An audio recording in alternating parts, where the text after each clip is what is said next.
عزیز طلباء السلام علیکم، welcome to GS academy YouTube channel. This is Awais. عزیز طلباء آج ہمارا ہے چیپٹر نمبر 17 اور اس کی مشق ہے، اور چیپٹر کا نام ہے سورہ صاد. تو سورہ صاد میں ہم پہلے MCQs کریں گے، اس کے بعد ہم مختصر جوابات کریں گے، اور پھر لاسٹ پہ ہمارا ہوگا تفصیلی سوال. تو سب سے پہلا MCQs ہے، قرآن مجید کے مطابق دشمنوں کی تمام تر مخالفت کے باوجود غالب آنا ہے. تو عزیز طلباء یہاں پر آپ کو 4 آپشنز دی گئی ہیں: اہل مشرق کو، اسلام کو، اہل مغرب کو، اہل روم کو. تو عزیز طلباء میں آپ کو پچھلے تمام تر ویڈیوز میں MCQs کرواتا رہا ہوں، اور یہاں پر مجھے اس MCQs کا اکارڈنگ ٹو چیپٹر آنسر نہیں ملا اس MCQs کا. تو آپ دیکھ سکتے ہیں یہاں پر اسلام بھی ہو سکتا ہے اور کوئی اور آپشن بھی ہو سکتی ہے. میرا تو جو غالب گمان یہی ہے کہ اسلام ہی ہے. تو آپ اسلام پر ٹک لگا لیں. اگر آپ کو کوئی درست جواب ملے تو آپ مجھے بتا دیجیے گا، کومنٹ میں بتا دیجیے گا. تو میں یہاں پر اسلام لگا رہا ہوں، تو آپ اسلام کر لیں. اسلام ٹھیک ہے. اسلام کا میرے نزدیک اس کا درست جواب یہ ہے. اگر آپ کے نزدیک کوئی اور جواب ہو تو آپ وہ بھی مینشن کر دیجیے گا. ٹھیک ہے. تو آگے ہے حضرت محمد صلی اللہ علیہ وسلم کے چچا کا نام ابو طالب. میں آپ کو بتا رہا ہوں اس MCQs کے بارے میں پہلے کہ یہ جو MCQs ہے اکارڈنگ ٹو بک مجھے نہیں ملا. ٹھیک ہے. تو آپ مجھے بتا دیجئے گا کامنٹ میں. تو آگے چلتے ہیں ہم اپنے نیکسٹ MCQs کی طرف. دوسرا بھی ہو گیا. آگے تیسرا ہے، قرآن سے نصیحت حاصل کرنا کہلاتا ہے تدبر. قرآن سے نصیحت حاصل کرنا کہلاتا ہے تذکر. ٹھیک ہے. اس کا درست جواب یہ ہے تذکر. یعنی تدبر ہوتا ہے غور و فکر کرنا، اور تذکر ہوتا ہے نصیحت حاصل کرنا. ٹھیک ہے. اس کا درست جواب ہے تذکر. اصل اور ہمیشہ رہنے والی نعمتیں ہیں جنت کی. ٹھیک ہے. سورۃ صاد کے آخر میں کس پیغمبر کا ذکر ہے؟ اس میں جس پیغمبر کا ذکر ہے وہ ہے حضرت آدم علیہ السلام.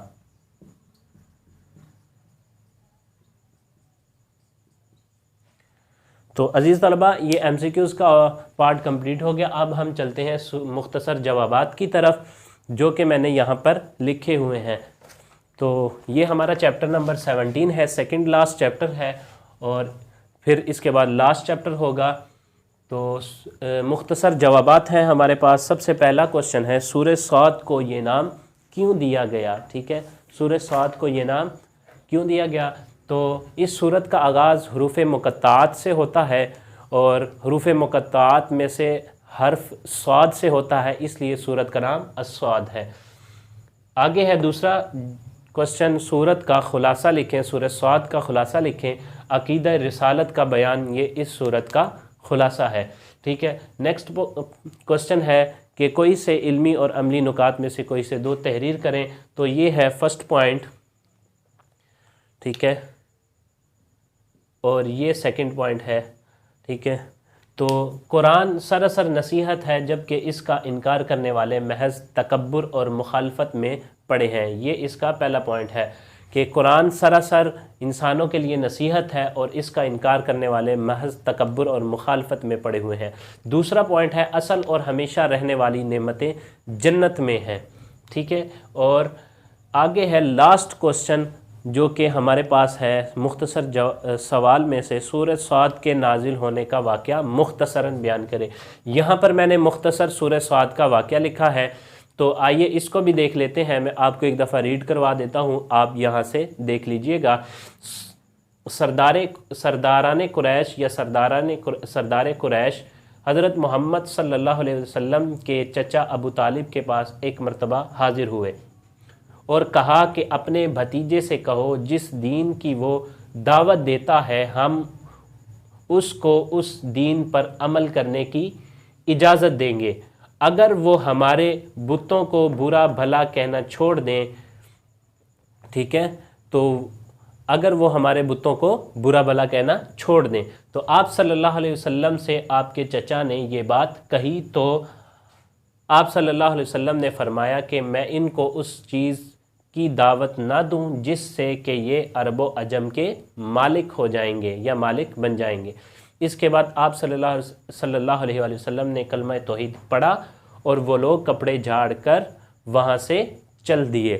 ٹھیک ہے، یہ ہے اس صورت کا مختصر خلاصہ یا پھر مختصر تعارف کہہ لیجئے، اس کا شان نزول ہے۔ تو ایک دفعہ پھر سماعت فرما لیجئے کہ سرداران قریش ایک مرتبہ حضرت ابو طالب کے پاس حاضر ہوئے اور کہا کہ ہم آپ کے بھتیجے کو اجازت دیں گے کہ وہ اپنے دین پر عمل کر لے، بشرطیہ یہ کہ وہ ہمارے بتوں کو برا بھلا کہنا چھوڑ دے۔ حضرت ابو طالب نے حضور علیہ السلام کے پاس جا کر یہ بات کہی تو انہوں نے فرمایا، آقا علیہ السلام نے فرمایا کہ میں انہیں اس بات کی دعوت کیوں نہ دوں کہ جس سے یہ عرب کے مالک بن جائیں اور عجم کے مالک بن جائیں۔ تو اس کے بعد آقا علیہ السلام نے کلمہ توحید پڑھا اور وہ جو کفاران قریش تھے وہ کپڑے جھاڑ کر چل دیے۔ اس پر سورہ صاد کی آیات نازل ہوئیں۔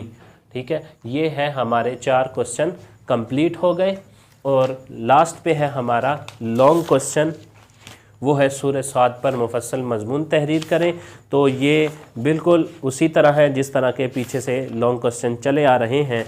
تو یہاں پر آپ نے سورہ صاد کا تعارف لکھنا ہے، سب سے پہلے ہیڈنگ دینی ہے، پھر تعارف لکھنا ہے، پھر مضامین کی ہیڈنگ دے کر مضامین لکھنے ہیں، اور پھر علمی اور عملی نکات میں سے 3 سے 4 پوائنٹ لکھنے ہیں۔ عزیز طلبہ، یہاں پر یہ بات دھیان میں رہے کہ جب آپ تعارف لکھ رہے ہوں تو آپ نے خلاصہ اس میں لازمی لکھنا ہے۔ ٹھیک ہے، خلاصہ آپ نے لازمی لکھنا ہے۔